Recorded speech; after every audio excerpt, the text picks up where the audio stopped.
നമസ്കാരം. Lights camera action എന്ന നമ്മുടെ ചാനലിലേക്ക് ഒരിക്കൽ കൂടി സ്വാഗതം. ഞാൻ നിങ്ങളുടെ ശാന്തിവിള ദിനേശ്.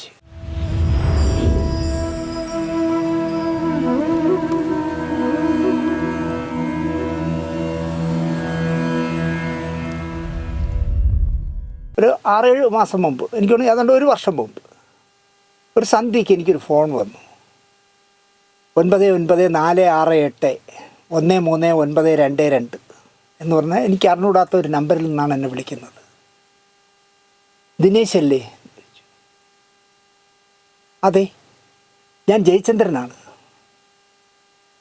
എനിക്ക് ഒരുപാട് ജയചന്ദ്രന്മാർ വിളിക്കാറുണ്ടല്ലോ. ഞാൻ പറഞ്ഞു, പറയൂ. പ്രോഗ്രാം കണ്ടു, നന്നായിട്ടുണ്ട് കേട്ടോ. ഒരാളെങ്കിലും എനിക്ക് വേണ്ടി സംസാരിച്ചതിൽ സന്തോഷമുണ്ട്. എൻ്റെ ഫോണിൽ ഇപ്പോഴത്തെ വാട്സാപ്പ്, യൂട്യൂബ് ഒരു കുന്തുമില്ല. ആരെങ്കിലുമൊക്കെ വിളിച്ചാൽ സംസാരിക്കാനുള്ള സംവിധാനം മാത്രമുള്ളൊരു ഫോണാണ് എൻ്റെ കയ്യിലുള്ളത്. അതുകൊണ്ടാണ് ഞാൻ വിളിക്കാൻ താമസിച്ചത്. എൻ്റെ ഒരു അനുജനെ പോലെ, എൻ്റെ ഒരു സുഹൃത്തിനെ പോലെ എനിക്ക് വളരെ ആത്മബന്ധമുള്ള പങ്കൻ, അറിയാമോ പങ്കനെ? ഞാൻ പറഞ്ഞില്ല, ഒരു പങ്കജാക്ഷനെ പറയുകയാണ്. പങ്കനാണ് എനിക്ക് താങ്കൾ ചെയ്ത ഒരു പ്രോഗ്രാം കാണിച്ചു തന്നത്, എന്നെക്കുറിച്ച് ചെയ്തൊരു പ്രോഗ്രാം. ഞാൻ പറഞ്ഞു, എനിക്ക് മനസ്സിലായില്ല എന്ന് പറഞ്ഞു. ദിനേശേ, ഞാൻ പാട്ടുകാരൻ ജയചന്ദ്രനാണ് എന്ന് പറഞ്ഞു. ഞാൻ അറിയാതെ ഒരു ആന്തൽ വന്നതല്ല, ചേട്ടാ എന്ന് വിളിച്ചിട്ട് ഇരുന്നിടത്തുനിന്ന് ഞാൻ എണീറ്റു. ഞാൻ ഒരിക്കലും പ്രതീക്ഷിക്കാത്ത വിളിയാണ് ചേട്ടാ. ഞാൻ ആരാണ് ഈ ദിനേശ് എന്നറിയാൻ ഞാൻ കുറച്ച് ചെകഞ്ഞു. 10-30 വർഷത്തിലധികമായി അല്ലേ സിനിമയിൽ വന്നിട്ട്? അതെ, ഇത്രയും വർഷം സിനിമയിൽ നിന്ന് ദിനേശിനെ പരിചയപ്പെടാത്തത് എനിക്ക് മോശമാണ്. അങ്ങനെ പറയല്ലേ ചേട്ടാ എന്നായി ഞാൻ. എനിക്ക് പാവം കിട്ടും ചേട്ടാ അങ്ങനെ പറഞ്ഞ. ഞാനാണ് ഈ ഭാവഗായകൻ എന്ന് വിളിക്കുന്ന അങ്ങയെ. ഞാൻ എന്താ പറയുക, എത്ര സ്നേഹം എനിക്ക് അദ്ദേഹത്തോടുണ്ടെന്ന് പറയാൻ കഴിയില്ല. ഞാൻ വന്ന് പരിചയപ്പെടേണ്ടതാണ്. ഞാൻ എത്രയും പെട്ടെന്ന്, ഏറ്റവും അടുത്ത സമയത്ത് ഞാൻ ചേട്ടനെ വന്ന് കാണാം. ഞാൻ തിരുവനന്തപുരത്ത് വരുമ്പോൾ ഉറപ്പായിട്ടും, ഇനി തിരുവനന്തപുരത്ത് വരികയാണെങ്കിൽ ഞാൻ ദിനേശനെ കണ്ടിരിക്കും. നമ്മൾ ഏതെങ്കിലും റെക്കോർഡിങ്ങിന് കണ്ടിട്ടുണ്ടോ? അവനുണ്ട്. ഏത് പടത്തിന്? സ്വയംവരപ്പന്തൽ. അതിൻ്റെ സംവിധായകനാരാ? ഞാൻ പറഞ്ഞ ഹരികുമാർ സാർ, സുഹൃത്തുമൊക്കെ ചെയ്ത ഹരികുമാർ. നമ്മുടെ ജോൺസൺ സംഗീതം കൊടുത്ത പടമല്ലേ? അതിലെ ഏത് പാട്ടാണ് ഞാൻ പാടിയത്? ഞാൻ പറഞ്ഞു, ചേട്ടാ അതിലെ എല്ലാ പാട്ടുകളിലും എനിക്ക് ഏറ്റവും ഇഷ്ടം ചേട്ടൻ പാടിയ പാട്ടാണ് ആനന്ദ ഹേമന്ത സന്ധ്യ എന്നുള്ള പാട്ടാണ്. പക്ഷെ പടത്തിലില്ല. ആരെഴുതിയതാ അത്? ഞാൻ പറഞ്ഞത് നമ്മുടെ കുറുപ്പ് സാറാണ് എഴുതിയത്. പക്ഷെ അത് പടത്തിലില്ല. തിരക്കഥ തിരുത്തി വന്നപ്പോൾ ആ പാട്ടിൻ്റെ സിറ്റുവേഷൻ ഔട്ടായിപ്പോയി. അങ്ങനെ സംസാരം കുറേ നീണ്ടു. ആ സംസാരത്തിനിടയിൽ സംഗീത സംവിധായകൻ രവീന്ദ്രനുമായിട്ടുണ്ടായിരുന്ന ബന്ധം, സാമാ ലോഡ്ജിൽ ജയേട്ടൻ താമസിച്ചിരുന്ന റൂമിൽ ഒരു മുറിയെടുത്ത് ജീവിക്കാൻ നിവൃത്തിയില്ലാത്ത കുളത്തൂപ്പുഴ രവി എന്ന് പറയുന്ന, പിന്നീട് രവീന്ദ്രനായി മാറിയ സംഗീത സംവിധായകന് കിടക്കാൻ, പിന്നണി ഗായകനാവാൻ വന്നതാണ്, അദ്ദേഹത്തിന് കിടക്കാൻ സാമാ ലോഡ്ജിൽ തൻ്റെ റൂമിൽ കൂടെ കിടക്കാനുള്ള അനുവാദം കൊടുത്തതും, അദ്ദേഹം പ്രേമിച്ച് വിവാഹം കഴിച്ചതും, അതിൽ കുട്ടികളായ ശേഷം ഗൾഫ് ഷോയ്ക്ക് പോയപ്പോൾ ആ കുട്ടികൾക്ക് പാല് വാങ്ങാൻ ഞാനാണ് പോയതെന്ന് ഒരുപാട് കഥ പറഞ്ഞു. അതിൻ്റെ കൂട്ടത്തിൽ അദ്ദേഹം പറഞ്ഞു, ഇപ്പോൾ ദിനേശ് ആ പ്രോഗ്രാമിൽ പറഞ്ഞില്ലേ, ദേവരാജൻ മാഷും ബാബുക്കയും ദക്ഷിണാമൂർത്തി സ്വാമിയും കെ രാഘവനും ഒക്കെ കൂടി നമുക്കുണ്ടാക്കി തന്ന മെലഡി എന്ന് പറയുന്ന മനോഹരമായ രാഗങ്ങളെയും താളങ്ങളെയും ഒക്കെ യേശുദാസ് എന്ന് പറഞ്ഞ ഹൈ പിച്ചിൽ പാടാൻ കഴിയുന്ന ഒരു ഗായകനെ കിട്ടിയപ്പോൾ അദ്ദേഹത്തെ വെച്ച് ഈ മെലഡികളെല്ലാം തട്ടിത്തെറിപ്പിച്ചുകൊണ്ട് ഇതാണ് മെലഡി എന്നുള്ള രീതിയിൽ ഗിമ്മിക്സുകൾ കാണിച്ചപ്പോൾ ഞാൻ പ്രതികരിച്ചു. ആ പ്രതികരണത്തിന് എന്നെ ഒരുപാട് പേര് തെറി വിളിച്ചപ്പോൾ എനിക്ക് അനുകൂലമായി സംസാരിച്ചത് ദിനേശ് മാത്രമാണ്. ഞാനത് മറക്കില്ല എന്ന് പറഞ്ഞു. എനിക്കത് ഒരു അവാർഡ് കിട്ടിയതിനേക്കാളും സന്തോഷം തോന്നി. നമുക്ക് കാണാം ദിനേശ്. ഒരുപാട് നേരം സംസാരിച്ചു. പിന്നെ ഇടയ്ക്കിടയ്ക്ക് ജയേട്ടൻ വിളിക്കുക. അതെങ്ങനെയെന്ന് വെച്ചാൽ എനിക്കതിനെ പറഞ്ഞു തരാൻ അറിയില്ല. പങ്കജാക്ഷൻ, ഈ പങ്കൻ എന്ന് പറഞ്ഞ ആൾ, ഞങ്ങൾ 3 പേരും കൂടെ ഒന്നിച്ച് സംസാരിക്കാനായിട്ട് എന്തോ ഒരു സംവിധാനത്തിലൂടെ കണക്ട് ചെയ്യും. എന്നെ വിളിച്ചിട്ട്, ദിനേശ് ഫ്രീ ആണോ, ഞാൻ ജയേട്ടനെ കണക്ട് ചെയ്യട്ടെ? ഞാൻ കണക്ട് ചെയ്യാൻ. അപ്പോൾ ലൈനിലേക്ക് ജയേട്ടൻ വരും. അപ്പോൾ ജയേട്ടനും ഞാനും പങ്കനും കൂടി സംസാരിക്കും. ഞങ്ങൾ 3 പേരും കൂടി സംസാരിക്കും. അങ്ങനെ സംസാരിച്ച് ഒരു ദിവസം ഞാൻ പങ്കേഷനോട് പറഞ്ഞു, എനിക്കൊരാഗ്രഹമുണ്ട് പങ്കേഷനിൽ, ജയേട്ടനെ കുറിച്ചൊരു ഡോക്യുമെൻ്ററി ചെയ്യണം. ഒരു 40 മിനിറ്റ് ദൈർഘ്യം വരുന്നൊരു ഡോക്യുമെൻ്ററി ചെയ്യണം. ഞാൻ അദ്ദേഹത്തോട് ചോദിക്കില്ല, താങ്കൾ ചോദിക്കുമോ? പിന്നെന്ത്, നമുക്ക് ചെയ്യാം, കാശ് മുടക്കണമെങ്കിൽ ഞാൻ മുടക്കാം എന്നൊക്കെ പറഞ്ഞ് പങ്കേഷൻ സംസാരിച്ചു. പങ്കേഷൻ വിളിച്ച് സംസാരിച്ചു. എന്നിട്ട് എന്നെ വിളിച്ചിട്ട്, ദിനേശ് ഒരു പ്രശ്നവുമില്ല, ദിനേശ് എന്ത് പറഞ്ഞാലും ചെയ്യുമെന്നാണ് ജയേട്ടൻ പറയുന്നത്. ഞാൻ ആ കാര്യങ്ങളുമായിട്ട് കുറച്ച് മുന്നോട്ട് പോയി. അങ്ങനെ പാട്ടുകളെക്കുറിച്ച് എഴുതുന്ന രവി മേനോനുണ്ടല്ലോ, ഇപ്പോൾ 4th എസ്റ്റേറ്റിൽ വർക്ക് ചെയ്യുന്നത്. ഞാൻ 4th എസ്റ്റേറ്റിൽ പോയി രവി മേനോനെ കണ്ടു. രവി മേനോനെ കണ്ട് ഞാൻ പറഞ്ഞു, ഞാൻ വന്നത് ഞാനിങ്ങനൊരു ഡോക്യുമെൻ്ററി ചെയ്യുന്നു, ഒരു 40 മിനിറ്റ്. അത് നന്നായിട്ട് എടുക്കുകയാണെങ്കിൽ ഞാൻ പിന്നെ അത് ഇംഗ്ലീഷിലേക്ക് ഡബ് ചെയ്യുകയും ചെയ്യും. താങ്കൾക്ക് അതിൻ്റെ സ്ക്രിപ്റ്റ് എഴുതാമോ എന്ന് ചോദിച്ചു. രവി മേനോൻ പറഞ്ഞു, ജയേട്ടൻ്റെ വർക്കല്ലേ, ഞാൻ എഴുതാതിരിക്കുമോ, നമുക്ക് ആലോചിക്കാം. ഒരു 2 ദിവസം കഴിഞ്ഞ് 2 ദിവസം സമയം തരും, ഞാൻ ഒന്ന് ആലോചിക്കട്ടെ എന്ന് പറഞ്ഞു. ഞാൻ പറഞ്ഞു ആയിക്കോട്ടെ എന്ന് പറഞ്ഞു. 2 ദിവസം കഴിഞ്ഞപ്പോൾ അറിയുന്നു വേറെ ആരോ ഒരാൾ ജയേട്ടനെക്കുറിച്ച് ഡോക്യുമെൻ്ററി ചെയ്യുന്നു. പിന്നെ ഞാൻ ഈ ജയേട്ടൻ മരിക്കുന്നത് വരെ പങ്കജാക്ഷനോടോ ജയേട്ടനോടോ രവിമേനോനോടോ ആ വിഷയം സംസാരിച്ചില്ല. ഞാനവിടെ വിട്ടു, എനിക്ക് മത്സരിക്കാനൊന്നും വയ്യ. അതിനുശേഷം ഞാൻ ജയേട്ടനുമായിട്ട് ഫോണിൽ സംസാരിക്കേണ്ടി വന്നില്ല. കാരണം അദ്ദേഹം അപ്പോഴത്തേക്കും രോഗഗ്രസ്തനായി എന്ന് പറയാം. പക്ഷേ രോഗഗ്രസ്തനായിട്ട് പോലും ഗുരുവായൂരപ്പനെക്കുറിച്ച് അദ്ദേഹം സ്തുതിച്ചു പാടിയ ചില ആൽബങ്ങളൊക്കെ എനിക്ക് അയച്ചു തന്നു. ഇത്ര വേഗം അദ്ദേഹം പോകുമെന്ന് ഞാൻ കരുതിയില്ല. അദ്ദേഹത്തിൻ്റെ വർത്തമാനത്തിൽ അദ്ദേഹം അങ്ങനെ പെട്ടെന്ന് പോകുമെന്ന് എനിക്ക് തോന്നിയ ആളല്ല. തൃശ്ശൂർ പോകണം, അദ്ദേഹത്തെ കാണണം, ഒരുപാട് നേരം ഇരുന്ന് സംസാരിക്കണമെന്നൊക്കെ ആഗ്രഹിച്ച ആളാണ്. ജയേട്ടൻ പോയി, 80 വയസ്സായി. പക്ഷേ അവസാനത്തെ കുറച്ച് ദിവസങ്ങൾ വേദന അനുഭവിച്ചു അദ്ദേഹം. ഈ അർബുദ രോഗിയാവുമ്പോഴുള്ള വേദന ഞാൻ പറഞ്ഞു തരണ്ടല്ലോ. ഇതിനിടയ്ക്ക് തൃശ്ശൂർ റൗണ്ടിൽ ഇവിടെ ചെന്നൊന്ന് വീണു. എന്നോട് പറഞ്ഞു, ദിനേശിയെ കാല് തട്ടി ഞാൻ ഒന്ന് വീണു. ഞാൻ പറഞ്ഞു, ചേട്ടാ ഇനി ഒറ്റയ്ക്ക് പോകരുത്. എന്ത്, ഞാൻ പോകരുത്. ചേട്ടന് മനസ്സിന് ധൈര്യം ഉണ്ടായിരിക്കും, പക്ഷെ പ്രായം ചേട്ടൻ അംഗീകരിക്കണം. ഒറ്റയ്ക്കൊന്നും തൃശ്ശൂർ റൗണ്ടിൽ നടക്കാൻ പോകരുതെന്നൊക്കെ ഞാൻ ഉപദേശിച്ചു ജയേട്ടനെ. അദ്ദേഹം പോയി. ഇന്നലെ ഞായറാഴ്ച വരാനുള്ള പ്രോഗ്രാം ഷൂട്ട് ചെയ്ത ശേഷം പുറത്തിറങ്ങുമ്പോഴാണ് വീട്ടിൽ നിന്ന് സിന്ധു വിളിച്ച് പറയുന്നത്, ദിനേശേട്ടാ വിഷമമൊന്നും തോന്നരുത്, നിങ്ങളുടെ പ്രിയപ്പെട്ട ചേട്ടൻ പോയി എന്ന് പറഞ്ഞു. അതുകൊണ്ട് ആര്? ജയേട്ടൻ മരിച്ചു. സത്യം പറഞ്ഞാൽ എനിക്ക് ന്യൂ ടി വിയുടെ മുന്നിൽ നിൽക്കുമ്പോൾ ഒരു ശൂന്യതയാണ് അനുഭവിച്ചത്. ആക്റ്റീവ് ഓടിച്ച് പോകാൻ പോലും തോന്നിയില്ല. കുറേ നേരം ഞാൻ സ്റ്റുഡിയോയിൽ തന്നെ നിന്നു. എന്നിട്ടാണ് ഞാൻ വീട്ടിൽ പോയത്. പോയിടം തന്നെ ഞാൻ ഈ ന്യൂ ടി വിയുടെ സരലിനെ വിളിച്ചിട്ട്, അല്ലെങ്കിൽ സാബു സർഗ, 2 പേരെയും വിളിച്ചിട്ട് ഞാൻ ചോദിച്ചു, എങ്ങനെയെങ്കിലും എനിക്ക് നാളെ രാവിലെ വന്ദേ ഭാരതിൽ ഒരു ടിക്കറ്റ് എടുത്ത് തരുമെന്ന് കേട്ടു. അവർ ശ്രമിച്ചിട്ടൊന്നും നടന്നില്ല. ടിക്കറ്റ് ഈ ശനിയാഴ്ച വെള്ളി ശനി ആയതുകൊണ്ട് ടിക്കറ്റ് കിട്ടാൻ വലിയ ബുദ്ധിമുട്ട്. അതുകൊണ്ട് എനിക്ക് അവസാനമായി ജയേട്ടനെ കാണാനും കഴിഞ്ഞില്ല. ആ അനശ്വര കലാകാരൻ്റെ ആത്മാവിന് നിത്യശാന്തി നേർന്നുകൊണ്ട് അദ്ദേഹത്തെക്കുറിച്ചാണ് ഞാൻ സംസാരിക്കുന്നത്.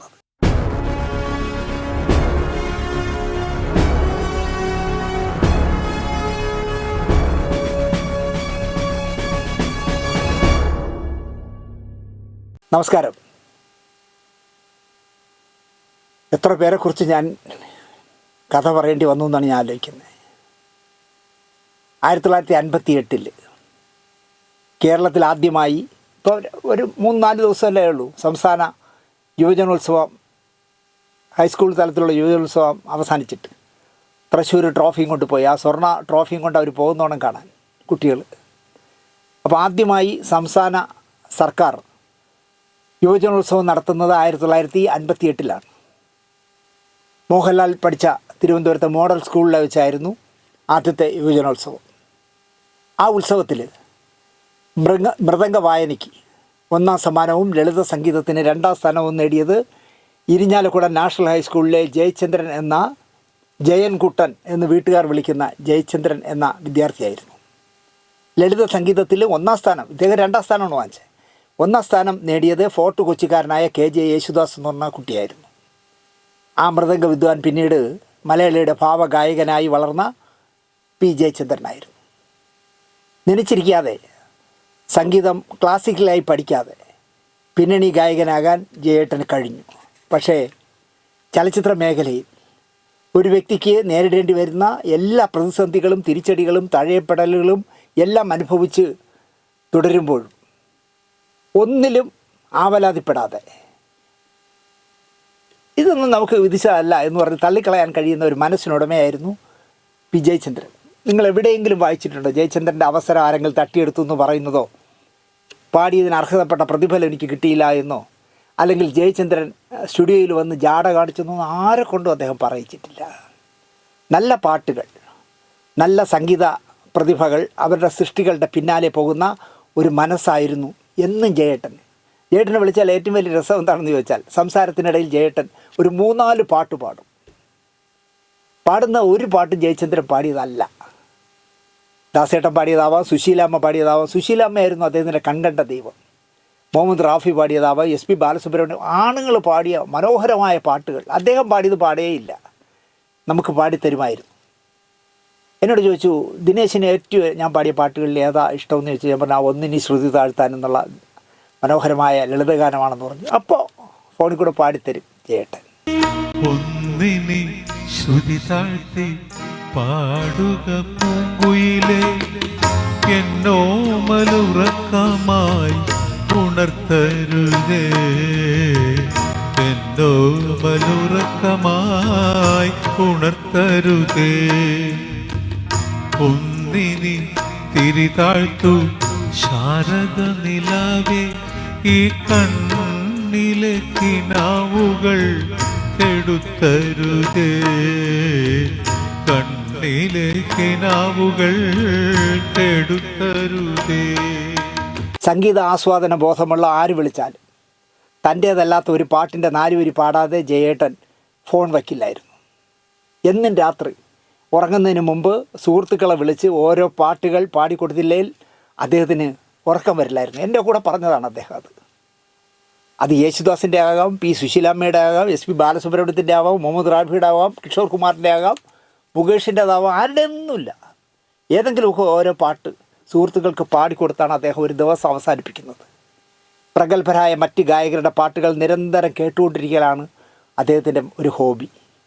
അവരുടെ പ്രത്യേകതകൾ മറ്റുള്ളവർക്ക് പഠിപ്പിക്കുന്നത് പോലെ പറഞ്ഞു കൊടുക്കുക, ആ പാട്ടെഴുതിയ ആൾ ഉപയോഗിക്കുന്ന വാക്കുകളുടെ പ്രത്യേകതകൾ പറയുക, സംഗീതകാരൻ്റെ വ്യത്യസ്തതയെപ്പറ്റി സംസാരിക്കുക, ആലപിച്ച ആളിൻ്റെ മനോധർമ്മത്തെപ്പറ്റി പറയുക. ഇത്തരം സ്വഭാവ വൈശിഷ്ട്യമുള്ള ഒരുപക്ഷെ ലോകത്തിലെ ഒരേ ഒരു ഗായകൻ ജയേട്ടനായിരിക്കുമെന്ന് ഞാൻ പറയുന്നു. 1965 മുതൽ 2024 വരെയും തൻ്റെ മധുരിമയാർന്ന ഭാവശബ്ദത്തിൽ ഹിറ്റുകൾ സമ്മാനിക്കാനായ ചുരുക്കം ഗായകരിൽ ഒരാളാണ് ജയേട്ടൻ. 80 വയസ്സിലേക്ക് കടക്കുമ്പോഴും തൻ്റെ ശബ്ദത്തിൻ്റെ യുവത്വം ശ്രോതാക്കൾക്ക് നൽകാൻ കഴിഞ്ഞ അപൂർവ ഗായകരിൽ ഒരാളാണ് അദ്ദേഹം. അദ്ദേഹം പാടാനൊന്നും മറ്റേ ചപ്പളം കട്ടയൊന്നും വെച്ചല്ലോ പാടുന്നത്. 80 വയസ്സിലും അദ്ദേഹം ലൈവായിട്ട് പാടുന്ന ആളായിരുന്നു. നമ്മളെ ധനുഷ്, രജനീകാന്തിൻ്റെ പഴയ മരുമകൻ ധനുഷ് പാടിയ ഒരു പാട്ടുണ്ട്, ജനം ഏറ്റെടുത്തൊരു പാട്ടുണ്ട്, നിങ്ങൾക്കെല്ലാം അറിയായിരിക്കും. കർണകഠോരമായ ഒരു പാട്ട്, കൊലവറി കൊലവറി എന്ന് പറഞ്ഞൊരു പാട്ടുണ്ടല്ലോ. ഒരു റിയാലിറ്റി ഷോയിൽ ഒരു മത്സരാർത്ഥി കൊലവറി എന്നുള്ള ആ പാട്ട് പാടി തുടങ്ങിയപ്പോൾ കൊലവറി പാട്ടുകൾ യുവതലമുറയുടെ തലയിലെഴുത്താണെന്ന് പറഞ്ഞിട്ട് ജയേട്ടൻ ആ കസേരയിൽ നിന്ന് എണീറ്റ് പുറത്ത് പോകളഞ്ഞു, ഫ്രെയിമിൽ നിന്ന് ഇറങ്ങി പുറത്ത് പോയി. ഇതിനൊന്നും മാർക്കിടാൻ ഞാൻ ഇരിക്കില്ല എന്ന് പറഞ്ഞിട്ട് ഓർക്കസ്ട്ര വെച്ചേ ഗാനമേളകളിൽ പാടാവൂ എന്ന വാശിക്കാരനായിരുന്നു അദ്ദേഹം. മൈനസ് ട്രാക്ക് ഉപയോഗിച്ച് പാടുന്നവരെ തല്ലുകയാണ് വേണ്ടതെന്ന് പരസ്യമായി പറഞ്ഞ ആളാണ് ജയേട്ടൻ. ഇതിനേക്കാൾ രസം, അദ്ദേഹം ഒന്നിനും ഭ്രമിക്കുന്ന ആളല്ല എന്നുള്ളതിന് ഏറ്റവും വലിയ ഉദാഹരണം എന്തെന്ന് ചോദിച്ചാൽ, ഒരു ദിവസം AR റഹ്മാൻ്റെ ഒരു പാട്ട് പാടാനായിട്ട്, നിങ്ങൾക്കറിയാമല്ലോ റഹ്മാൻ്റെ പാട്ടെന്ന് പറയുമ്പോൾ അതിലൊരു ഹമ്മിങ്ങെങ്കിലും പാടാൻ കിട്ടിയാൽ മതി എന്ന് കൊതിക്കുന്ന തലമുറയുള്ള കാലമാണ്. AR റഹ്മാൻ്റെ ഒരു പാട്ട് പാടാൻ അദ്ദേഹത്തിന് വിളി വന്നു. അദ്ദേഹം വളരെ കൂളായിട്ട് പറഞ്ഞു, ഇപ്പോൾ പറ്റില്ല, കാരണം വീട്ടിൽ വെള്ളമില്ല, ഞാൻ കുളിക്കാതെ പുറത്ത് പോകാറില്ല എന്ന് അദ്ദേഹം പറഞ്ഞിട്ട് ഫോൺ വെച്ചു. കുറേ സമയം കഴിഞ്ഞപ്പോൾ വീട്ടിൽ വെള്ളം വന്നപ്പോൾ അദ്ദേഹം ഭംഗിയായിട്ട് കുളിച്ചിട്ട് നേരെ റഹ്മാൻ്റെ ഓഫീസിലേക്ക് വിളിച്ചു. വെള്ളം വന്നു, ഞാൻ കുളിച്ചു, ഇനി വേണേൽ വരാം എന്ന് പറഞ്ഞു. അപ്പോഴേക്കും വേറൊരാൾ ആ പാട്ട് പാടിക്കഴിഞ്ഞു. ആ വിവരം അറിഞ്ഞപ്പോൾ ജയേട്ടൻ ആകെ ഒറ്റ ചോദിച്ചുള്ളൂ, ആണോ, സന്തോഷം എന്ന് പറഞ്ഞ് ഫോൺ വെച്ചു. അല്ലാതെ റഹ്മാൻ്റെ പടത്തിൽ പാടാൻ പറ്റിയില്ലല്ലോ എന്നുള്ള നിരാശ അദ്ദേഹത്തിനില്ല. ഇതൊക്കെ ഒരു വലിയ ഗായകൻ്റെ നഷ്ടമായി നമുക്ക് തോന്നും. അദ്ദേഹത്തിന് ആ ചിന്തയൊന്നുമില്ല. അദ്ദേഹം പറയുന്നത്, റഹ്മാൻ്റെ അച്ഛൻ്റെ പാട്ട് ഞാൻ പാടിയിട്ടുണ്ട്, അത് മതിയെന്നാണ്. ചേട്ടന് വിഷമം തോന്നിയില്ലെന്ന് ചോദിച്ചാൽ തിരിച്ചു പറഞ്ഞ മറുപടി, ഞാൻ റഹ്മാൻ്റെ അച്ഛൻ RK ശേഖറിൻ്റെ പാട്ട് പാടിയിട്ടുണ്ട്, അത് മതി, റഹ്മാൻ്റെ പാടിയില്ലെങ്കിൽ കുഴപ്പമില്ല എന്ന് പറയുന്ന ആളായിരുന്നു. P. സുശീലയായിരുന്നു സംഗീതാലാപന രംഗത്തെ P. ജയചന്ദ്രൻ്റെ കൺകണ്ട ദൈവം. അവരുടെ പാട്ടുകളെക്കുറിച്ച് പറഞ്ഞാലും മതിയാകില്ല ജയേട്ടന്. അതുപോലെ MS വിശ്വനാഥിനെയും മുഹമ്മദ് റാഫിയെയും ആരാധിച്ച മനുഷ്യൻ കൂടിയായിരുന്നു ജയേട്ടൻ. തൈര് കഴിക്കരുത്, തണുത്ത ആഹാരം ഒന്നും വോക്കൽ കോഡിന് പ്രശ്നങ്ങൾ, ഇടർച്ചയുണ്ടാവും, തണുത്തൊന്നും കഴിക്കരുത്. നമ്മളെ ദാസേട്ടൻ കഴിക്കാറില്ലല്ലോ. അതുകൊണ്ട് ആരൊക്കെയോ ജയേട്ടനോട് പറഞ്ഞു തൈര് കഴിക്കരുത്, ശബ്ദം കേടാവും എന്ന് പറഞ്ഞു. ഓ എന്ന് ചോദിച്ചു. അതെ, എന്നാൽ കുറച്ചുകൂടി വിളമ്പിക്കേ എന്ന് പറഞ്ഞു. കുറച്ചുകൂടി തൈര് വാങ്ങി കുടിക്കുന്ന ആളായിരുന്നു ജയേട്ടൻ. ക്ഷിപ്രകോപിയാണ്, പെട്ടെന്ന് ഇണങ്ങുന്ന ഒരു പ്രകൃതക്കാരനായിരുന്നു. ചെറിയ കാര്യങ്ങൾക്ക് അദ്ദേഹം വല്ലാതെ അസ്വസ്ഥനാകും. തൻ്റെ ശരികൾ സിനിമാക്കാരൻ്റെ സ്വഭാവം വെച്ച് പൊതിയാതെ തുറന്നു പറയുന്ന ശാഠ്യക്കാരനായിരുന്നു ജയേട്ടൻ. ഒരുപക്ഷെ പി ജയചന്ദ്രൻ എന്ന ഗായകന് കിട്ടേണ്ട 1000 പാട്ടെങ്കിലും ഈ മുഖത്തടിച്ച പ്രകൃതം കാരണം അദ്ദേഹം നഷ്ടപ്പെടുത്തിയിട്ടുണ്ട്. അതിലൊരിക്കലും അദ്ദേഹം താടി വളർത്തിയിട്ടില്ല. നമുക്ക് വിധിച്ചത് നമുക്ക് കിട്ടും, പോട്ടെ എന്ന് പറഞ്ഞ് തള്ളിക്കളയുന്ന ആളായിരുന്നു.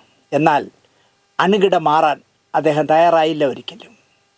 യേശുദാസുമായി പിണങ്ങി MS വിശ്വനാഥനും ജി ദേവരാജൻ മാഷും തങ്ങളുടെ പാട്ടുകളിൽ ചിലത് പി ജയചന്ദ്രന് നൽകിയതിലൂടെ ആ പിണക്കത്തിൽ യേശുദാസിന് വച്ചിരുന്ന പാട്ട് ജയേട്ടൻ പാടി ആദ്യത്തെ സംസ്ഥാന അവാർഡ് വാങ്ങുന്നതും ഒരു തവണയെ ദേശീയ അവാർഡ് വാങ്ങിയുള്ളൂ. ആ അവാർഡ് വാങ്ങിയതും ഈ യേശുദാസ് ഈ സംഗീത സംവിധായകരോട് പിണങ്ങിയ അവസരത്തിൽ ഇദ്ദേഹത്തിന് കിട്ടിയ പാട്ടുകൾ വെച്ചാണ്. സേതുമാധവ സിനിമകളിൽ വയലാർ ദേവരാജൻ യേശുദാസ് ടീമിൻ്റെ പാട്ടുകൾ അഭിവാജ്യ ഘടകമായിരുന്നു. 1972 ഈ പതിവ് തെറ്റിച്ചു. പണിതീരാത്ത വീട്ടിലെ ഗാനരചന വയലാർ നടത്തിയപ്പോൾ സംഗീതം ദേവരാജന് പകരം MS വിശ്വനാഥനായിരുന്നു. അക്കാലത്തെ MS വിശ്വനാഥനും യേശുദാസുമായിട്ട് എന്തോ ഒരു ചെറിയ പിണക്കമുണ്ടായിരുന്നു. ഞാൻ പാടിയത് ജയചന്ദ്രനും MSV ആയി. പിണക്കമായതിനാലാണ് ആ പാട്ട് ജയചന്ദ്രന് കിട്ടിയത്. MSVയുടെ പാട്ട് ഏതെന്ന് നിങ്ങൾക്കറിയാമല്ലോ, പണിതീരാത്ത വീട്ടിലെ സുപ്രഭാതം എന്നുള്ള മനോഹരമായ പാട്ട്. അത് 1972 സ്റ്റേറ്റ് അവാർഡ്, മികച്ച പിന്നണി ഗായകൻ്റെ സ്റ്റേറ്റ് അവാർഡ് ജയേട്ടന് നേടിക്കൊടുത്തു. പി ജയചന്ദ്രന് ലഭിക്കുന്ന ആദ്യത്തെ സംസ്ഥാന അവാർഡാണ് പണിതീരാത്ത വീട്ടിലെ ഈ സുപ്രഭാതം എന്ന് പറഞ്ഞ പാട്ട്. ഈ പാട്ട് പാടിക്കഴിഞ്ഞ ശേഷം ദേവരാജ മാഷിനെ കണ്ടപ്പോൾ ജയേട്ടൻ അടുത്ത് നിന്ന് സ്വകാര്യമായിട്ട് ചോദിച്ചു, മാഷേ സേതു സാറുമായിട്ട് എന്താ പ്രശ്നം? എന്തേ? അല്ല, അദ്ദേഹം ഇപ്പോൾ ചെയ്യുന്ന പുതിയ പടം പണിതീരാത്ത വീട് എന്ന് പറഞ്ഞ പടത്തിൽ ഞാൻ പാടി. ആ പടത്തിലെ സംഗീത സംവിധാനം വിശ്വേട്ടനായിരുന്നു, അതായത് MS വിശ്വനാഥനായിരുന്നു. ദേവരായ മാഷ് വളരെ കൂളായിട്ട് ഞാനെന്താ, അല്ല മാഷും വയലാറും കൂടെ അല്ലേ സ്ഥിരമായിട്ട് എഴുതിക്കൊണ്ടിരുന്നത്, പാട്ട് ചെയ്തുകൊണ്ടിരുന്നത്. അപ്പോൾ അതിൽ വയലാർ തന്നെയാണ് എഴുതിയത്, പക്ഷേ മാഷല്ലല്ലോ ഇപ്പോൾ സംഗീത സംവിധാനം. നീയേ പാടാൻ ചെന്നെങ്കിൽ പാടിയാൽ മതി. അതാര് സംഗീതം? കഴിഞ്ഞ തവണ ഞാനാണല്ലോ, കുറേ സിനിമകൾ ഞാനാണല്ലോ ചെയ്തത്, ഇത്തവണ ഞാനല്ലല്ലോ, പകരം MSV ആണല്ലോ. അതൊന്നും നീ ചിന്തിക്കേണ്ട, നീ പാടിയാൽ മതി എന്നാണ് ദേവരാജൻ മാഷ് കൊടുത്ത ഉപദേശം. 1985 PA ബക്കർ സംവിധാനം ചെയ്ത ശ്രീനാരായണ ഗുരു എന്ന ചിത്രത്തിലൂടെ പി ജയചന്ദ്രൻ ദേശീയ അവാർഡ് നേടി. അതിൻ്റെ സംഗീത സംവിധാനം ജി ദേവരാജനായിരുന്നു. യേശുദാസുമായി അകന്നിരുന്ന ദേവരാജൻ മാഷ് മകനെ പോലെ സ്നേഹിക്കുന്ന പി ജയചന്ദ്രനെ കൊണ്ട് ആ പാട്ട് പാടിച്ചു. ഒരു ശിവസ്തുതിയാണ്, മനോഹരമായ പാട്ട്. ഇന്നലെ രാത്രി ഞാനൊരു 6-7 തവണ കേട്ടു ജയേട്ടൻ്റെ ശബ്ദത്തിൽ. ശ്രീനാരായണ ഗുരു എഴുതിയ ശിവസ്തുതിയാണ് പാടി ദേശീയ അവാർഡ് വാങ്ങിയത്. MS ബാബുരാജ് ആദ്യമായി ജയേട്ടന് നൽകിയ ഗാനം അഗ്നിപുത്രി എന്ന് പറഞ്ഞ സിനിമയിൽ വയലാർ എഴുതിയ ഒരു മനോഹരമായ പാട്ടാണ്. ഇനിയും പുഴയൊഴുകും ഇതുവഴി, ഇനിയും കുളിർകാറ്റ് ഓടി വരുമെന്നുള്ള സൂപ്പർ ഹിറ്റായ പാട്ടായിരുന്നു. അർജുന മാസ്റ്ററും തമ്പി സാറും കൂടി ജയചന്ദ്രന് CID നസീറിൽ കൊടുത്ത നിൻമണിയറയിലെ നിർമ്മല ശയ്യയിലെ നീല നീരാളമായി ഞാൻ മാറിയെങ്കിൽ എക്കാലത്തെയും സൂപ്പർ ഹിറ്റ് പാട്ടായിരുന്നു. പ്രേതങ്ങളുടെ താഴ്വര എന്ന് പറഞ്ഞ സിനിമയിൽ ദേവരാജ മാഷ് സംഗീതം നൽകി തമ്പി സാറ് എഴുതിയ മലയാള ഭാഷ തൻ മാതക ഭംഗി നിൻ മലർമന്ദഹാസമായി വിടരുന്നു, അതുപോലെ തോക്കുകൾ കഥ പറയുന്നു എന്ന് പറഞ്ഞ സിനിമയിൽ ദേവരാജ മാഷ് സംഗീതം നൽകിയ പൂവും പ്രസാദവും ഇളനീർക്കുടവുമായി കാവിൽ തൊഴുതു വരുന്നവളെ എന്നുള്ള പാട്ട്. വെളുത്ത കത്രീന എന്ന് പറഞ്ഞ സിനിമയിൽ തമ്പി സാർ എഴുതിയ മകരം പോയിട്ടും മാടമുണർന്നിട്ടും മാറത്തെ കുളിരിട്ടും പോയില്ലേ, മേടം വന്നിട്ടും പാടമൊഴിഞ്ഞിട്ടും മേനിത്തരിപ്പ് കുറഞ്ഞില്ലേ എന്നുള്ള പാട്ട്. ഇതെല്ലാം സൂപ്പർ ഹിറ്റുകളായിരുന്നു. വാഴവ്യമായം എന്ന് പറഞ്ഞ സിനിമയിലൊരു മനോഹരമായ പാട്ടുണ്ട് സുശീലാമ്മ പാടിയത്. സീതാദേവി സ്വയംവരം ചെയ്തൊരു ത്രേതായുഗത്തിലെ ശ്രീരാമൻ എന്ന് പറഞ്ഞ പാട്ടാണ്. അതിൻ്റെ 2 ചരണം കഴിയുമ്പോഴാണ്, അതൊരു യുഗ്മഗാനമാണ്, പക്ഷേ 2 ചരണം കഴിയുമ്പോഴാണ് ജയചന്ദ്രൻ്റെ ശബ്ദം വരുന്നത്. എന്ത് രസമായിട്ട് കല്ലിൽ കൊത്തിവെച്ച കവിതയെ നിൻ്റെ കനകച്ചിലങ്ക കിലിങ്ങിയത് എങ്ങനെയെന്ന് ചോദിച്ച് ജയേട്ടൻ പാടുമ്പോൾ ഇപ്പോഴും ആ പാട്ടിന് പുതുമ നഷ്ടപ്പെട്ടിട്ടില്ല. പാട്ടിൽ ഇടയ്ക്ക് സത്യമാഷിൻ്റെയും ഷീലാമ്മയുടെയും ശബ്ദം മിക്സ് ചെയ്തിട്ടുണ്ട്. അങ്ങനെ ഒരൊറ്റ പടത്തിലാണ് സത്യമാഷിൻ്റെ ശബ്ദം പാട്ടിനൊപ്പം മിക്സ് ചെയ്തിട്ടുള്ളത്. ഇവിടെ വേണമെങ്കിൽ രസകരമായ ഒരു കഥ കൂടെ പറയാം. തൂക്കുകൾ കഥ പറയുന്നു എന്ന് പറഞ്ഞ സിനിമയിൽ പൂവും പ്രസാദവും ഇളനീർ കുടവുമായി കാവിൽ തൊഴുതു വരുന്നവളെ താമര വളയ കൈവിരലായാലൊരു കൂവളത്തിലെ എന്നെ ചൂടിക്കൂ എന്നുള്ള പാട്ട്. ഈ പാട്ട് റെക്കോർഡ് ചെയ്ത് കഴിഞ്ഞപ്പോൾ ജയചന്ദ്രൻ്റെ ശബ്ദം മാറ്റി യേശുദാസിനെ കൊണ്ട് പാടിക്കണമെന്ന് സംവിധായകൻ സേതുമാധവൻ നിർബന്ധം പിടിച്ചു. മനോഹരമായി ജയേട്ടൻ പാടിയ പാട്ടാണ്. പക്ഷേ എന്തുകൊണ്ടോ സേതു സാർ പറഞ്ഞു ഇത് യേശുദാസിനെ കൊണ്ട് പാടിക്കണം. ദേവരാജ മാഷല്ലേ സംഗീത സംവിധാനം, ഒരു കാരണവശാലും മാറ്റാനാവില്ല ഈ ശബ്ദമെന്ന് ദേവരാജ മാഷ് വാശി പിടിച്ചു. അങ്ങനെ നിവൃത്തിയിടുകൊണ്ട് ആ പാട്ട് ജയചന്ദ്രന് തന്നെ കിട്ടി. ഈ പാട്ട് പാടി അഭിനയിച്ചത് സത്യമാഷായിരുന്നു. ഈ പടം തോക്കുകൾ കഥ പറയുന്നു പുറത്തിറങ്ങിയ ശേഷം എവിടെ വച്ച് ജയചന്ദ്രനെ കണ്ടാലും തമ്പരാൻകുട്ടിക്ക് ഒരു വേളിയൊക്കെ കഴിക്കണ്ടേ എന്ന് സത്യമാഷ് ചോദിക്കും. എന്നിട്ട് ഈ പാട്ടിലുള്ള വരി തന്നെ പറയും. ഒരു വേളിയൊക്കെ കഴിക്കണ്ടേ എന്ന് ചോദിച്ചിട്ട് അദ്ദേഹം ചോദിക്കുന്നത് പൂവും പ്രസാദവുമായി അമ്പലത്തിൽ വെച്ച് കൂവളത്തിലേക്ക് ചൂടിക്കണ്ടേ എന്ന് പറഞ്ഞ് വാത്സല്യപൂർവ്വം ജയചന്ദ്രനെ സത്യമാഷ് കളിയാക്കുമായിരുന്നു. മധുചന്ദ്രികയുടെ ചായത്തളികയിൽ മഴവിൽ പൂമ്പടിച്ചാലിച്ചു മനസ്സുനി എന്നുള്ള പാട്ട്, ഇന്ദുമുഖി ഇന്ദുമുഖി എന്തിനിന്ന് നീ സുന്ദരിയായി എന്നുള്ള പാട്ട്, ശ്രീനഗരത്തിലെ ചിത്രവനത്തിലെ ശിശിര മനോഹര ചന്ദ്രികയെ നിൻ്റെ കനക വിമാനത്തിൽ ഞാനൊരു സ്വർണ്ണഭൃംഗമായി പറന്നോട്ടെ എന്നുള്ള പാട്ട്, തുടരെ വ്യത്യസ്തമായ നിരവധി നല്ല പാട്ടുകൾ പാടുന്നതിനിടയിൽ അദ്ദേഹത്തിന് നോവിച്ച ഒരു അനുഭവം വേണമെങ്കിൽ പറയാം. ഉദയായുടെ താര എന്ന് പറഞ്ഞ സിനിമയിൽ ഒരു മനോഹരമായ പാട്ടുണ്ട്. നുണക്കുഴി കവിളിൽ നഖചിത്രം എഴുതും താരേ താരേ ഒളികൺ മുന കൊണ്ട് കുളിരം പെയ്യുവതാരേ എന്നുള്ള പാട്ട്. ഈ പാട്ടും ഇതുപോലെ തന്നെ ജയചന്ദ്രനാണ് പാടിയത്. ഹിറ്റായി മാറിയ സൂപ്പർ ഹിറ്റായ പാട്ടായിരുന്നു. ദേവരായ മാഷായിരുന്നു സംഗീതം, വയലാറിൻ്റെതായിരുന്നു രചന. ഈ ഗാനം യേശുദാസ് പാടണമെന്ന് കുഞ്ചാക്കയ്ക്ക് എന്തുകൊണ്ടോ ഒരേ നിർബന്ധം. പക്ഷേ ഈ പറഞ്ഞ പോലെ ദേവരായ മാഷ് അതിന് വഴങ്ങിയില്ല. മുൻപ് യേശുദാസിനെ കൊണ്ടൊരു പാട്ട് പാടിച്ചപ്പോൾ ഇതുപോലെ തന്നെ കുഞ്ചാക്ക പറഞ്ഞു, ഏയ് പുതിയ പയ്യന്മാരൊന്നും പാടണ്ട, ഇത് ഉദയഭാനുവിനെ കൊണ്ട് പാടിക്കാം എന്ന് പറഞ്ഞാൽ അന്നും ദേവരാജ മാഷ് ഇടപെട്ടാണ് യേശുദാസിനെ കൊണ്ട് തന്നെ പാട്ട് പാടിച്ചത്. അതുപോലെ ഈ പാട്ട് മാറ്റണം, നുണക്കുഴി കവിളിൽ എന്നുള്ള പാട്ട് ജയചന്ദ്രൻ പാടി ശരിയാവില്ല, പാടിയത് നമുക്ക് മാറ്റി യേശുദാസിനെ കൊണ്ട് പാടിക്കണമെന്ന് പറഞ്ഞെങ്കിലും ദേവരാജ മാഷ് വാശി പിടിച്ചതുകൊണ്ട് ആ പാട്ട് അങ്ങനെ തന്നെ പോയി. ഇങ്ങനെ പറയാൻ തുടങ്ങിയാൽ രസകരമായ ഒരുപാട് കഥ പറയാനാവും. ഉദയായുടെ ആരോമലുണ്ണി എന്ന് പറഞ്ഞ സിനിമയിൽ പാടാം ആരോമൽ ചേകവർ പണ്ട് അംഗം വെട്ടിയ കഥകൾ, ധീരകഥകൾ അത്ഭുത കഥകൾ പാടാം എന്നുള്ളൊരു പാട്ടുണ്ടല്ലോ. ഈ ഗാനം യേശുദാസും ജയചന്ദ്രനും കൂടിയാണ് പാടിയത്. വർഷങ്ങൾക്ക് ശേഷം PG വിശ്വംഭരൻ സംവിധാനം ചെയ്ത പുത്തൂരം വീട്ടിലെ ഉണ്ണിയാർച്ച എന്ന് പറഞ്ഞ പുത്തൂരം പുത്രി ഉണ്ണിയാർച്ച എന്ന് പറഞ്ഞ സിനിമയിൽ യേശുദാസും ജയചന്ദ്രനും പാടിയ ഈ പാട്ട് റീപ്രൊഡ്യൂസ് ചെയ്തു. അപ്പോൾ യേശുദാസിൻ്റെ മകൻ വിജയ് യേശുദാസും ജയചന്ദ്രൻ്റെ മകൻ ദിനനാഥും കൂടിയാണ് ആ പാട്ട് പാടിയത്. രണ്ട് പാട്ട് ഒരു കഥ കൂടെ പറയാം. ഞാൻ അവസാനമായിട്ട് വർക്ക് ചെയ്ത അമ്മയ്ക്കൊരു താരാട്ട് എന്ന് പറഞ്ഞ പടത്തിൽ രണ്ട് പാട്ട് യേശുദാസ്, ഒരു പാട്ട് ജയചന്ദ്രൻ, ഒരു പാട്ട് KS ചിത്ര, ഇങ്ങനെയാണ് തീരുമാനിച്ചത്. അപ്പോൾ ചിത്രത്തിൻ്റെ സംവിധായകനും ഗാനരചയിതാവും സംഗീത സംവിധായകനും എല്ലാമായ എന്നെ അനാവശ്യം പറഞ്ഞ കവി മദ്രാസിൽ പാടാൻ പോയി യേശുദാസിനെ കൊണ്ട് പാടിക്കാൻ. നാളെ യേശുദാസ് പാടും. ഇന്ന് അദ്ദേഹത്തിൻ്റെ മാനേജർ വിളിച്ചിട്ട് പറഞ്ഞു, സാറേ ഒരു 2,33,000 രൂപ അടയ്ക്കണം. അതെങ്ങനെ? ഒരു പാട്ട് പാടുന്നതിന് 1 ലക്ഷം, പിന്നെ TDS, രണ്ട് പാട്ടിൻ്റെ TDS ആണ് 33,000 രൂപ. പുള്ളി വളരെ കൂളായിട്ട് പറഞ്ഞു ഒരു പാട്ട് പാടിയാൽ മതി.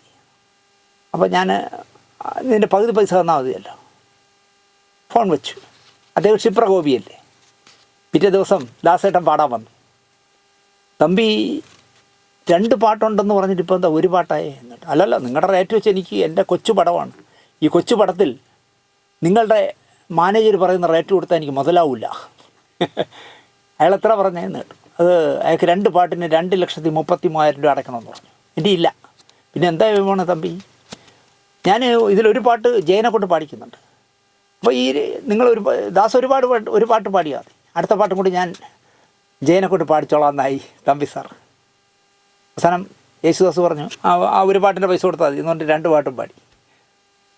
അപ്പോൾ 1,00,000 എനിക്ക് തോന്നുന്നു 33,000 പകുതി 17,000 18,000 രൂപയുടെ കൊടുത്ത് 1,18,000 കൊടുത്തപ്പോൾ 2 പാട്ട് പാടി. എന്നിട്ട് ഇവിടെ വന്ന് തൃശ്ശൂർ പോയി ജയചന്ദ്രനെ കൊണ്ട് പാടിച്ചു. പാവം തമ്പി സാർ എന്നോട് പറഞ്ഞത് പാടിയതിന് എത്ര രൂപ എന്ന് പോലും ചോദിച്ചില്ല. തമ്പി സാർ ഒരു കവറിൽ 30,000 രൂപ ഇട്ടും കൊടുത്തു. വാങ്ങിച്ചുകൊണ്ട് സന്തോഷമായി അദ്ദേഹം പോയി. അദ്ദേഹം ഒരിക്കലും പൈസയ്ക്ക് വേണ്ടി കൊച്ചു കൊച്ചു കാര്യങ്ങൾക്ക് വേണ്ടി സിനിമാക്കാരോട് പിണങ്ങിയിട്ടേ ഇല്ല. എറണാകുളം ജില്ലയിലെ ചേന്ദമംഗലം, നാളെ അദ്ദേഹത്തിന് അടക്കുന്നത് അവിടെയാണ്. ചേന്ദമംഗലം എന്ന് പറഞ്ഞ സ്ഥലത്ത് അവിടുത്തെ ഏറ്റവും വലിയ കുടുംബമായിരുന്നു പാലിയം നായർ കുടുംബം, പാലിയം തറവാട്. കൊച്ചി രാജകുടുംബ അംഗങ്ങളോ നമ്പൂതിരിമാരോ ആയിരുന്നു ഈ നായർ കുടുംബത്തിലെ സ്ത്രീകളെ എല്ലാം വിവാഹം കഴിച്ചത്. ഇങ്ങനെ പാലിയത്ത് സുഭദ്ര കുഞ്ഞമ്മയെ കൊച്ചി രാജകുടുംബ അംഗമായ രവിവർമ്മ കൊച്ചനിയൻ തമ്പുരാൻ വിവാഹം കഴിച്ചു. ഈ ദമ്പതികൾക്ക് 5 കുട്ടികൾ. അതിലെ 3ാമത്തെ കുട്ടിയാണ് ജയൻകുട്ടൻ എന്നാണ് ജയചന്ദ്രൻ. 3 വയസ്സുവരെ എറണാകുളത്ത് പനമ്പള്ളി നഗറിന് സമീപമുള്ള രവിപുരത്ത് ഭദ്രാലയം പാലസിൽ ജീവിച്ചു. അച്ഛൻ, അമ്മ, മൂത്ത ജ്യേഷ്ഠൻ സുധാകരൻ, ചേച്ചി സരസിജ എന്നിവരുടെ കൂടെയുള്ള ബാല്യകാലം ഈ പറഞ്ഞ രവിപുരത്തായിരുന്നു. ഇവിടുന്ന് എറണാകുളത്ത് തന്നെ വാര്യം റോഡിലെ ശാന്തി ഭവനിലേക്ക് താമസം മാറ്റി. ഇവിടെ വെച്ച് 2 ഇളയ സഹോദരങ്ങൾക്ക് അമ്മ ജന്മം നൽകി, കൃഷ്ണകുമാറിനും ജയന്തിക്കും. ഇവിടുന്ന് വീണ്ടും പാലിയത്തേക്ക് പറിച്ചു നട്ടു. 1ാം ക്ലാസ്സിൽ അവിടെ ചേർന്നു. 3ാം ക്ലാസ് വരെ അവിടെ പഠിച്ചു. ഇവിടുന്ന് 1952 ഇരിഞ്ഞാലക്കുടയിലെ പാലിയത്തേക്ക് താമസം മാറ്റി. 4ാം ക്ലാസ് അവിടെ പഠിച്ചു. പിന്നെ ആലുവ തോട്ടക്കാട്ടുകരയിലേക്ക് താമസം മാറ്റി. അങ്ങനെ ആലുവ സെൻറ്റ് മേരീസ് ഹൈസ്കൂളിൽ 5 മുതൽ 7 വരെ പഠിച്ചു. ഇവിടെയാണ് ജയചന്ദ്രൻ എന്ന് പറഞ്ഞൊരു ഗായകൻ പിറക്കുന്നത്. ആലുവ സെൻറ്റ് ഡൊമിനിക് പള്ളിയിൽ ഭക്തിഗാനം പാടിയായിരുന്നു അദ്ദേഹത്തിൻ്റെ തുടക്കം. മൃദംഗ പഠനവും തുടർന്നു. വീണ്ടും ഇരിഞ്ഞാലക്കുട പാലിയത്തേക്ക് പോയി. 8 മുതൽ നാഷണൽ ഹൈസ്കൂളിൽ പഠിച്ചു. ഇവിടെ വച്ചാണ് അദ്ദേഹത്തിൻ്റെ ഒരു സംഗീത ഗുരുവായ KV രാമനാഥൻ മാഷിനെ അദ്ദേഹത്തിന് കിട്ടുന്നത്. P ജയചന്ദ്രൻ എന്ന് പറഞ്ഞ ഗായകനെ കണ്ടെത്തിയ അധ്യാപകൻ ഗുരുവാകുന്നത്, ഈ രാമനാഥൻ സാറിനെ കിട്ടുന്നത്, മാഷിനെ കിട്ടുന്നത് ഈ സ്കൂളിൽ നിന്നാണ്. അദ്ദേഹം എഴുതി ചിട്ടപ്പെടുത്തിയ ഗാനങ്ങൾ ജയചന്ദ്രൻ എന്ന ശിഷ്യനെ കൊണ്ട് രാമനാഥ മാഷ് തുടർച്ചയായി പാടിച്ചു. 1958 ആദ്യ യുവജനോത്സവത്തിൽ ലളിത സംഗീതത്തിനും മൃദംഗത്തിനും ജേതാവാകുന്നത് KV രാമനാഥൻ മാഷിൻ്റെ പിന്തുണയോടെയാണ്. ലളിതഗാനത്തിനും ശാസ്ത്രീയ സംഗീതത്തിനും 1ാം സമ്മാനം നേടിയ KJ യേശുദാസിന് സമാപന പരിപാടിക്ക് ജയചന്ദ്രൻ മൃദംഗം വായിച്ചു. 1959, 60, 61 3 വർഷക്കാലം തുടർച്ചയായിട്ട് ജയചന്ദ്രൻ ലളിത സംഗീതത്തിനും മൃദംഗത്തിനും 1ാം സ്ഥാനം നേടി. ഇക്കാലത്ത് ഡൽഹിയിൽ വെച്ച് നടന്ന ഇൻ്റർ സ്കൂൾ അണ്ടർസ്റ്റാൻഡിംഗ് ക്യാമ്പിൽ പങ്കെടുക്കാൻ പോയി ഡൽഹിക്ക്. അവിടെ വെച്ച് അദ്ദേഹത്തിന് പ്രിയപ്പെട്ട ചാച്ചാ നെഹ്റു എന്ന് പറയുന്ന നമ്മുടെ പണ്ഡിറ്റ് ജവഹർലാൽ നെഹ്റുവിനെ പരിചയപ്പെടാനും അദ്ദേഹത്തിനോടൊന്ന് ഫോട്ടോ എടുക്കാനും കഴിഞ്ഞു. ഈ യാത്രകളും പ്രോഗ്രാമുമായുള്ള കറക്കത്തിനിടയിൽ പഠനത്തിൽ നന്നായിട്ട് ജയചന്ദ്രൻ ഉഴപ്പി 10ാം ക്ലാസ് മനോഹരമായി തോറ്റു. 1961 10ാം ക്ലാസ് വീണ്ടും എഴുതി ജയിച്ചു. Irinjalakuda Christ Nagar pre university ചെന്ന് ചേർന്നു. അവിടെ തന്നെ സുവോളജി പഠിച്ചിറങ്ങി ഡിഗ്രി.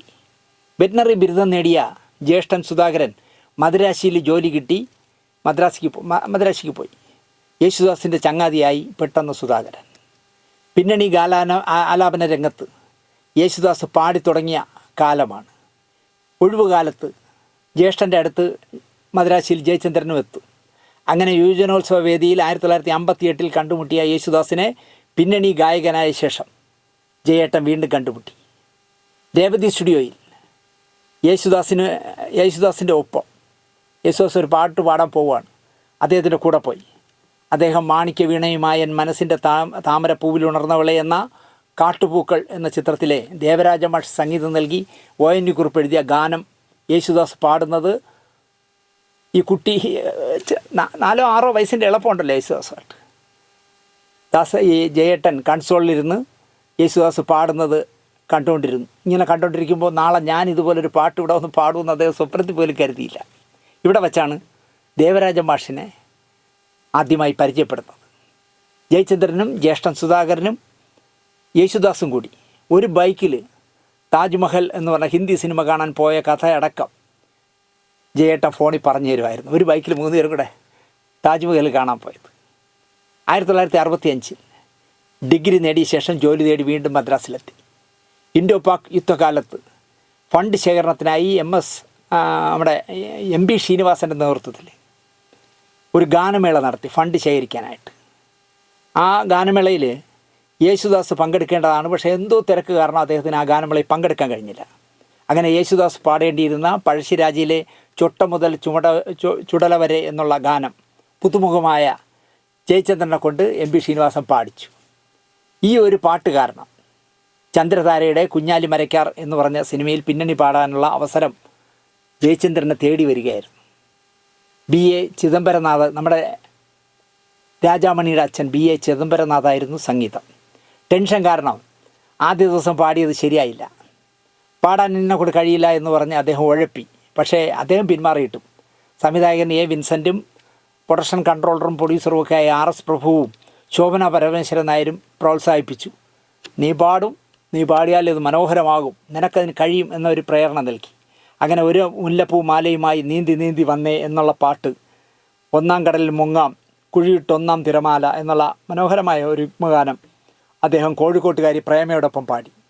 ഈ പ്രേമയാണ് ചേട്ടത്തി എന്ന് പറഞ്ഞ സിനിമയിൽ യേശുദാസിനോടൊപ്പം 16 വയസ്സ് കഴിഞ്ഞാൽ പുളകങ്ങൾ പൂത്തുവിടർന്നാൽ പതിവായി പെൺകുടിമാരൊരു മധുര സ്വപ്നം കാണും എന്നുള്ള പാട്ട് പാടിയ പ്രേമയുമായിട്ടാണ് ജയേട്ടൻ ഈ പാട്ട് പാടിയത്.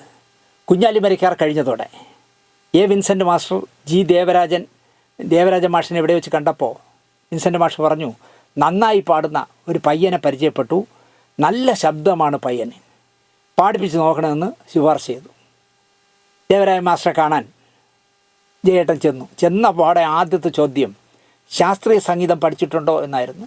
ഇദ്ദേഹം പഠിച്ചിട്ടുണ്ട്. ഇദ്ദേഹം പറഞ്ഞു ഇല്ല, പഠിച്ചിട്ടില്ല, പഠിക്കണം ഉടനെ എന്ന് ദേവരാജൻ മാഷ് ഉപദേശിച്ചു.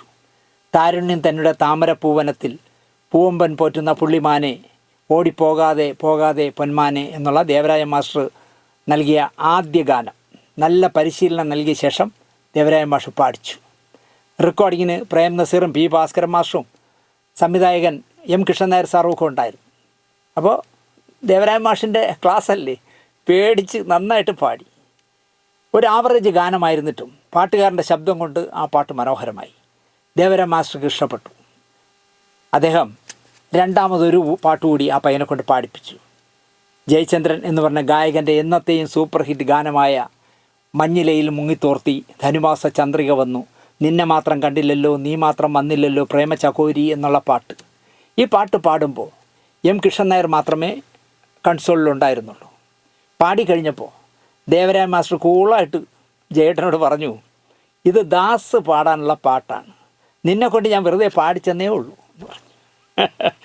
ശരിക്കും ജയേട്ടൻ ഞെട്ടിത്തെരിച്ചു, നിരാശനായി. കാരണം അത്രയും മനോഹരമായ പാട്ടല്ലേ. അത് കണ്ടുകൊണ്ട് നിന്ന M. കൃഷ്ണൻ നായർ സാർ പറഞ്ഞു, മാസ്റ്റർ വെറുതെ പറഞ്ഞതാണ്, ഇത് നിൻ്റെ പാട്ട് തന്നെ, നീ വിഷമിക്കണ്ട എന്ന് പറഞ്ഞു. ഭാസ്കരൻ മാഷ് എഴുതിയ 2 സിനിമകളിൽ 3 പാട്ട് പാടിയതോടെ P. ജയചന്ദ്രൻ എന്ന പിന്നണി ഗായകൻ പിറന്നു എന്ന് പറയാം. ഈ സമയത്ത് ചെന്നൈയിലെ എണ്ണൂർ എന്ന സ്ഥലത്ത് EID പ്യാരി ഫെർട്ടിലൈസേഴ്സിൽ ജയചന്ദ്രൻ കെമിസ്റ്റ് ആയിരുന്നു, ജോലിയുണ്ടായിരുന്നു. പാടാൻ നടക്കുന്ന കാരണം കമ്പനിക്ക് നീരസം. 6 മാസം തികയും മുമ്പ് ആ ജോലി രാജിവെച്ച് P. ജയചന്ദ്രൻ പിന്നണി ഗാനരംഗത്ത് ചുവടുറപ്പിച്ചു. യേശുദാസ് എന്ന് പറഞ്ഞൊരു വടവൃക്ഷത്തിൻ്റെ കീഴിൽ ഒരുപാട് ഗായകർ ശ്രദ്ധിക്കപ്പെടാതെ പോയപ്പോഴും ജയചന്ദ്രൻ എന്ന് പറഞ്ഞ ആൾ സ്വന്തം ഐഡൻറ്റിറ്റിയിൽ ആരുടെയും ശബ്ദം അനുകരിക്കാതെ സ്വന്തം ഐഡൻറ്റിറ്റിയിൽ 80-ാം വയസ്സ് വരെ പാടി എന്ന് മാത്രമല്ല, പ്രായം കഴിഞ്ഞു പോയപ്പോൾ ദാസേട്ടൻ്റെ ശബ്ദം വളരെ ഹാർഷായി പോയെങ്കിലും യുവത്വം സൂക്ഷിക്കുന്ന ശബ്ദമായിരുന്നു. അവസാനം വരെ ഗുരുവായൂരപ്പനെക്കുറിച്ച് പാടിയ ആ ആൽബത്തിലുള്ള പാട്ട് വരെ ജയേട്ടൻ പാടിയത്. അതിനുശേഷമുള്ളത് ഞാൻ പറയണ്ടല്ലോ, ചരിത്രമായിരുന്നു. എത്ര എത്ര എത്ര എത്ര സൂപ്പർ ഹിറ്റുകൾ മലയാളത്തിലും തമിഴിലും തെലുങ്കിലുമൊക്കെ ആയിട്ട്. രാസാത്തിവന്യ എന്നുള്ള ഇളയരാജയുടെ മനോഹരമായ പാട്ട്, ആ പാട്ട് ഒരു തിയേറ്ററിൽ, ഏതോ കാടിനടുത്തുള്ള ഒരു തിയേറ്ററിൽ ഈ പാട്ട് കേൾക്കുമ്പോൾ ആനകൾ ഇറങ്ങി വന്ന് തിയേറ്ററിന് മുന്നിൽ നിന്ന് പാട്ട് കേൾക്കുമായിരുന്നു എന്ന് ഇളയരാജ തന്നെ പറഞ്ഞിട്ടുണ്ട്. അത്രയും മനോഹരമായിട്ടാണ് ജയേട്ടൻ പാടിയത്. ജയേട്ടനെക്കുറിച്ച് ഒരുപാട് ക്യാപ്സ്യൂളുകളായ കൊച്ചു ഒരുപാട് കഥകൾ പറയാനുണ്ട്. അതിനി ഒരിക്കൽ പറയാമെന്ന് പറഞ്ഞുകൊണ്ട് ഞാൻ ഈ പ്രോഗ്രാം ക്യാമറയ്ക്ക് മുന്നിലിരുന്ന് പറയുമ്പോൾ ചലനമറ്റ ജയേട്ടനെ അടക്കിയിട്ടില്ല. നാളെയാണ് അടക്കം. ഇന്ന് തൃശ്ശൂരുണ്ട്. നാളെ പാലിയം തറവാട്ടി കൊണ്ടുവന്ന് അടക്കും എന്നാണ് അറിഞ്ഞത്. എൻ്റെ പ്രിയപ്പെട്ട ജയേട്ടൻ മലയാള സിനിമയിൽ ഇതുപോലെ സിംപ്ലിസിറ്റി ഉള്ള ഒരാളെ എനിക്ക് എൻ്റെ പരിചയത്തിയില്ല. കാരണം ഞാൻ 58 എപ്പിസോഡ് 58 ലക്കം മമ്മൂട്ടി മുതൽ അംബേദ്കർ വരെ എന്ന് പറഞ്ഞൊരു പരമ്പര എഴുതി. ഈ പരമ്പര പൊയ്ക്കൊണ്ടിരിക്കുന്നതിനിടയിൽ സിനിമാമംഗളത്തിൻ്റെ മദ്രാസ് ലേഖകനായ CN കൃഷ്ണൻകുട്ടി എന്തോ ആവശ്യത്തിന് മമ്മൂട്ടിയെ കാണാൻ പോയി. സംസാരത്തിനിടയിൽ അദ്ദേഹം ചോദിച്ചു, മംഗളത്തിൽ ശാന്തിപിള്ള ദിനേശ് എഴുതുന്ന നിങ്ങളെക്കുറിച്ചൊരു പരമ്പര വരുന്നുണ്ട്, കാണാറുണ്ടോ? ഞാൻ നിങ്ങളെ മംഗളമൊന്നും കാണാറില്ല, ഞാൻ കണ്ടിട്ടുമില്ല. അയാൾ എന്താ എഴുതണേ? അല്ല, നിങ്ങളുടെ സിനിമ ചരിത്രമാണ് അയാൾ എഴുതണം. ഓ അത് ശരി, ഞാൻ കണ്ടില്ല. ആരോ വരികയോ എന്തോ പേഴ്സണൽ കാര്യം സംസാരിക്കാനായിട്ട് മമ്മൂക്ക അകത്തേക്ക് പോയപ്പോൾ CN കൃഷ്ണൻകുട്ടി ഇങ്ങനെ നോക്കുമ്പോൾ ടീപ്പോര അടിയിൽ സിനിമാമംഗളം അടുക്കി വെച്ചിരിക്കുന്നു. അപ്പോൾ എല്ലാ ലൊക്കും അദ്ദേഹം വായിച്ചിട്ടുണ്ട്, പക്ഷെ വെറുതെ പറഞ്ഞാൽ വായിച്ചിട്ടില്ല. ആ ലോകത്താണ് ഞാൻ ചെയ്ത ഒരു എപ്പിസോഡ് കണ്ടിട്ട് എന്നെ ഫോൺ ചെയ്ത് എൻ്റെ നമ്പർ തപ്പിയെടുത്ത് എന്നെ വിളിച്ചിട്ട് എന്നോട് അഭിനന്ദനം നന്ദി അറിയിച്ച ജയേട്ടൻ. ഞാൻ തിരുവനന്തപുരത്ത് വരുമെങ്കിൽ നിന്നെ കണ്ടിരിക്കും, 30 വർഷക്കാലം സിനിമയിലുണ്ടായിരുന്നിട്ട് ഞാൻ നിന്നെ കണ്ടില്ലല്ലോ, അത് എൻ്റെ കുറ്റമാണെന്ന് ജയേട്ടൻ പറയുന്ന അത്രയും വിശാല മനസ്സുള്ള ആ വലിയ മനസ്സിന് ജീവനോടെ എനിക്ക് ജയേട്ടനെ കാണാൻ കഴിഞ്ഞില്ല. ആ വലിയ മനസ്സിന് നിത്യശാന്തി നേർന്നുകൊണ്ട് ഇന്ന് ആരോ പറയുന്ന കേട്ടു, ആരോ ഇന്ന് TV യിൽ പറയുന്ന കേട്ടു ഒരു പോർട്രേറ്റിനെ കുറിച്ച്. ശ്രീകൃഷ്ണൻ്റെ മടിയിൽ ഉറങ്ങുന്ന ജയേട്ടൻ്റെ പടം വെച്ചൊരു പോസ്റ്റർ തൃശ്ശൂരൊക്കെ ഒട്ടിച്ചിരിക്കുന്നു. അതിലെഴുതിയിരിക്കുന്നു, ഒന്നിനി ശ്രുതി താഴ്ത്തി പാടുക പൂങ്കുയില്ലേ എന്ന് പറഞ്ഞിട്ട് നീ ഉറക്കമാണോ എന്നുള്ള മനോഹരമായ പാട്ട് അതിൻ്റെ താഴെ എഴുതിയിരിക്കുന്നു. ശ്രീകൃഷ്ണൻ്റെ മടിയിൽ കിടന്നുറങ്ങുന്ന ജയേട്ടൻ വലിയ ശ്രീകൃഷ്ണ ഭക്തനായിരുന്നു. ഞാനൊരു ഗുരുവായൂർ ഭക്തനാണെന്ന് എൻ്റെ ഒരു 100 വട്ടം പറഞ്ഞിട്ടുണ്ട്. ആ ഗുരുവായൂർ ഭക്തനായ തൻ്റെ ശരികൾ ആരുടെ മുഖത്ത് നോക്കിയും പറയാൻ മടിയില്ലാത്ത, അതിലെന്തൊക്കെ നഷ്ടം വരണമെങ്കിലും പോട്ടെ എന്ന് തള്ളിക്കളയുന്ന, ഒന്നിലും നിരാശപ്പെടാത്ത അനശ്വരനായ ഗായകൻ്റെ ആത്മാവിന് നിത്യശാന്തി നേർന്നുകൊണ്ട് ഈ എപ്പിസോഡ് ഇവിടെ അവസാനിപ്പിക്കുന്നു. ഏറ്റവും അടുത്ത സമയത്ത് തന്നെ ജയേട്ടനെക്കുറിച്ച് ഒരുപാട് രസകരമായ കഥകൾ പറയാം എന്ന് ഉറപ്പ് നൽകിക്കൊണ്ട് എൻ്റെ പ്രിയപ്പെട്ട ജയേട്ടൻ്റെ ആത്മാവിന് നിത്യശാന്തി നേർന്നുകൊണ്ട് ഈ എപ്പിസോഡ് ഇവിടെ അവസാനിപ്പിക്കുന്നു. നന്ദി, നമസ്കാരം.